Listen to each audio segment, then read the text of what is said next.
Kapag pogi yung tumitig, nakakaakit. Pero kapag pangit yung tumitig, nakakabwisit.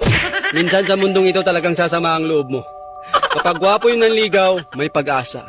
Pero kapag pangit yung nanligaw, wala. Study first muna. Ang daming rason, kesyo hindi pa ready, anak ng... Girls, ayusin nyo naman yung mga palusot nyo. Masyado kayo napapaghalataan. Nakakasaba kayo ng loob. Kapag pogi, itsura pa lang sapat na eh. Pero kapag pangit ka, ang dami requirements. Kailangan, pag pangit ka, kailangan mo ng pera. Kailangan mabait ka, loyal ka, masinop ka sa buhay, masipag ka, matyaga ka para sa future. Pero kapag pogi ka, okay lang, itsura pa lang. Yun na eh, panalo na eh.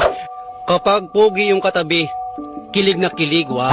Pero kapag pangit yung katabi, inis, naiirita talaga. Makapagamalang ka pang manyakis.